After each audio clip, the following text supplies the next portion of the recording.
Hi, we're here at the Washington Convention Centre. I'm Evie Kim Singh, editor of IdentityWeek.net, and we're here on the second day of Identity Week America. I'm joined now by Nash Ali, who's the head of operational strategy for Neuro ID. It's lovely to see you today. Nice to be here. Thanks for having me, Evie. How do Neuro ID optimize data protection for customers and businesses? So Neuro ID is a behavioral analytics company, and we specialize in looking at signals that each of us, or the behavior that each of us exhibit when we're interacting with a web or a mobile session. We all have our own way of the way we type, the way we touch screens, the way we interact between fields, and all of that is what Neuro ID measures and creates a unique set of signals out of that can be very, very predictive when it comes to fraud risk management, segmenting your consumers into the good versus the fraud population. And so that's what we've got 10 years of experience doing this. We've analyzed millions of user journeys. We've analyzed over a billion data points in creating these types of this science out of this, and we're using it very effectively in fraud risk management and identifying good populations of your consumers and optimizing the consumer journey based off of those signals. And you mentioned your focus is in behavioural analytics. Yes. How do we trust digital identities and data more than the human interactions and the human behaviours? Well, there's a place for both. So behavior adds a great complement to the traditional way of collecting personal information about consumers.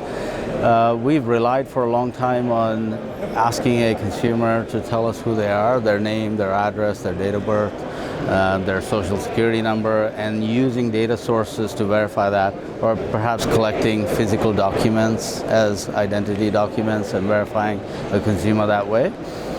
Those are required and necessary in many cases, but sole reliance on collecting PII data and then verifying it is where we start to see vulnerabilities, because we've seen identity theft, we've seen synthetic identities that have been created, we've seen fabricated identities, and this is where fraudsters capitalize on these vulnerabilities. And so what we aim to do is to create a set of signals that doesn't rely on personal information, and it complements very nicely the ability to collect and verify personal data. So we sit at the top of funnel.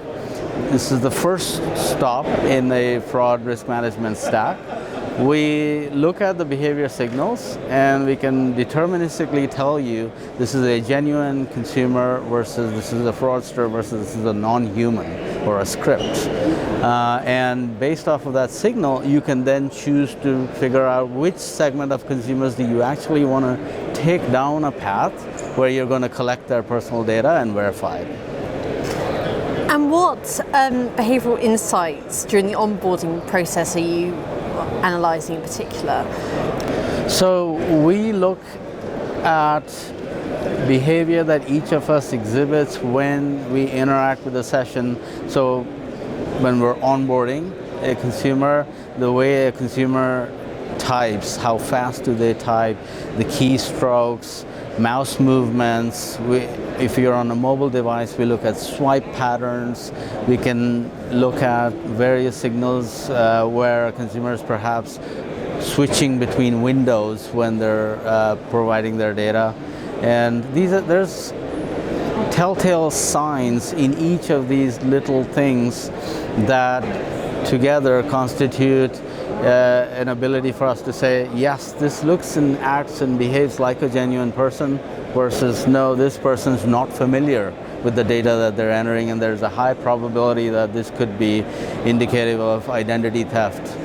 We can also look at these signals to say, this looks like a human, versus someone who's typing at superhuman speeds, and that cannot be, and that looks like a script.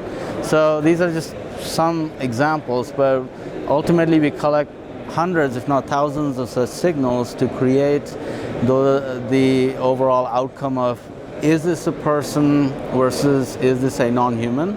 And if it is a human, is this human familiar with the data that they're entering versus someone who's not, which is a fraudster? And you're doing this. Is there anyone else in this space who's working in the behavioural analytics area?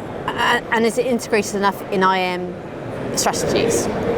So we actually are not replacing IAM strategies as much as we're complementing them. Just wanted to highlight that.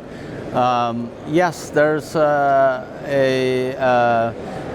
science associated with this that we've developed over 10 years. We're the pioneers of this as a company, and we're the leaders, clearly. We have started to develop this technology for other places in the consumer journey. So it's not just at onboarding, but we also do this at account access. We do this at transaction and checkout. We've got over 10 years of experience, and we're the front runner. What loopholes exist to enable false digital identities?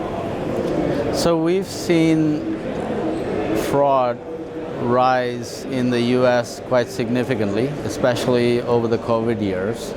Last year alone, in the US, financial institutions lost to the tune of about $43 billion to third-party fraud. Third-party fraud vectors include identity theft, they include synthetic identity, they include account takeover.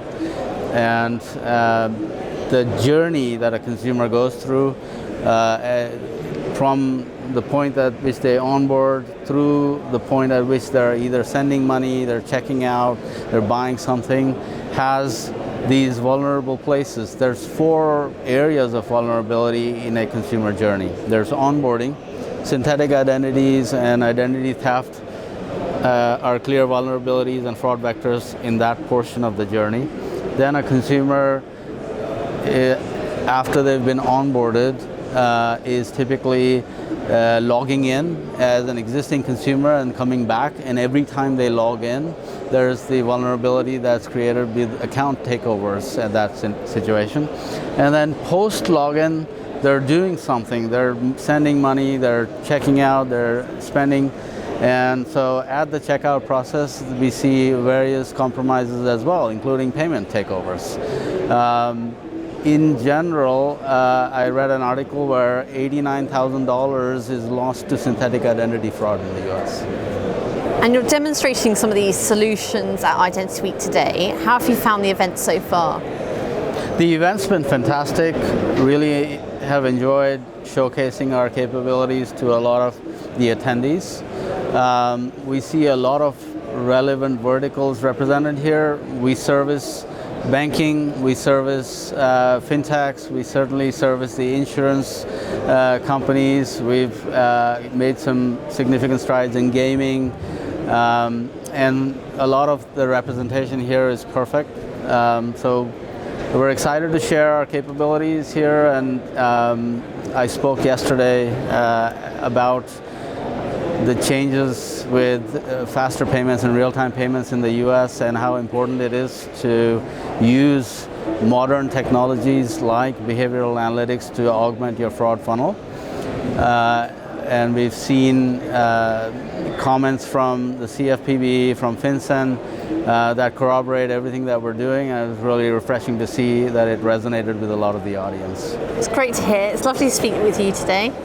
Thank you, Evie. It's nice to have you.